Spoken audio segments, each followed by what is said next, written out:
This happened in the late 90s, but I still remember everything very well.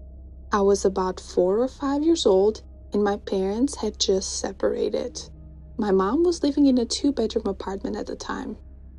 When you walked into the apartment, the kitchen and living room were on the left, and the bedrooms were on the right, down a little hallway, right across from each other. One of the bedrooms was mine, but I preferred to sleep in my mom's bed whenever I was staying with her. Our apartment was on the first floor, and I remember that it was summer, so my mom had a window open in her room, which was directly behind the bed. I woke up in the middle of the night and saw that our cat was sitting in the doorframe of my mom's room. Her door was open, and you could partially see into my bedroom. This was strange because our cat would always sleep in the bed with us.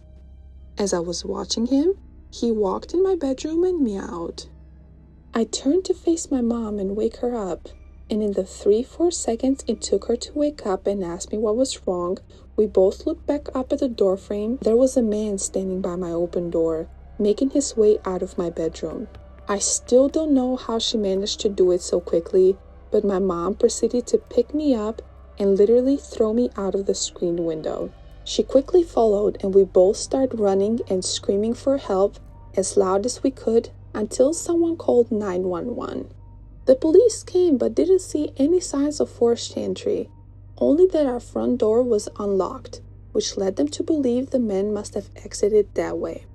The strange thing was that my mom swore up and down that she had locked the door that night with both deadbolt and chain. About a week later, when she was cleaning the kitchen, she opened up our water heater closet and found a notebook with names and drawings, as well as a pair of gloves and some gum wrappers. The police were called again, but all they could do was speculate that the man had been in our house and hid until we were asleep. Cameras back then weren't as they are these days, so there's no video evidence for this, but for a few weeks before this happened, my mom had noticed some of her lady garments would go missing whenever she would go and pick up her clothes from the laundromat. That stopped happening after that night's events, so it's terrifying to think of the intentions that men had breaking into our house that night.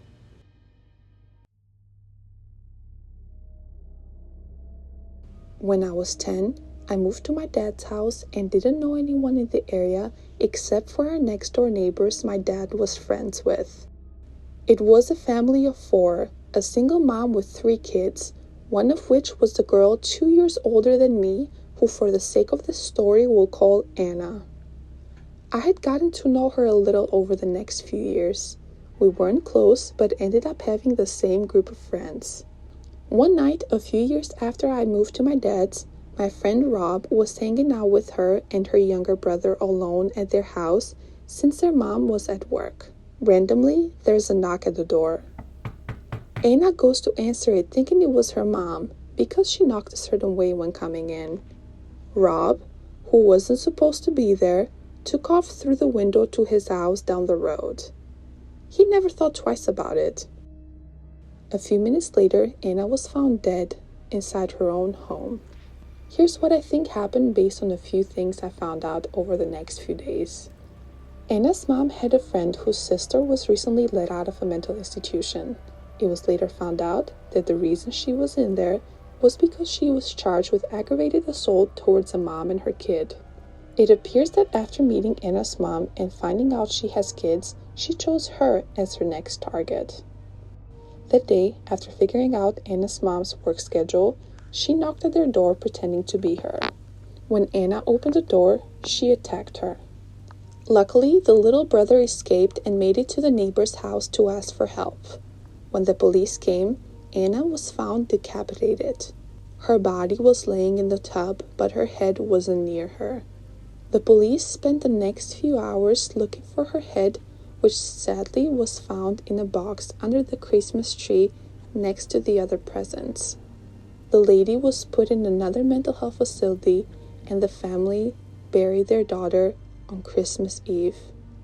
The whole neighborhood showed up for support. This story was told to me by my grandma. Back when she was a nurse, she had a very good friend that she ended up growing together with. They met their significant others, married them, all became friends. Each had their own kids, and the years had passed. One night, the friend's ex-husband called my grandma. He was very depressed and needed someone to talk to, but my grandma had said that unfortunately she couldn't go over to see him as she had just had a newborn, was breastfeeding, and needed to nurse.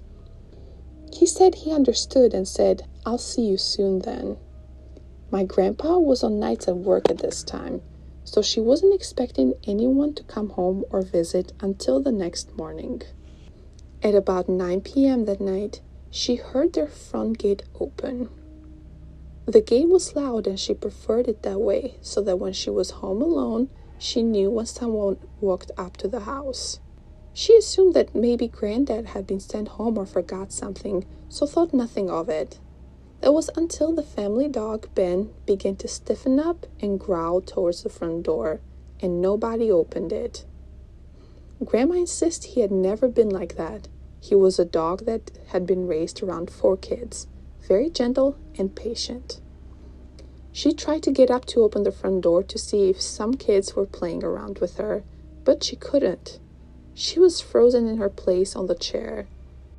She said she felt icy cold for about 2 minutes, but the fire was blazing near her.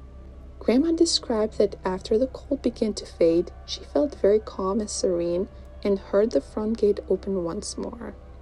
In the morning, when Grandpa returned home, she explained to him what happened and at what time. He told her he had some terrible news, that her friend's ex-husband had committed suicide at about 8:50 p.m. that evening. It took about 10 minutes to walk to my grandma's house from his.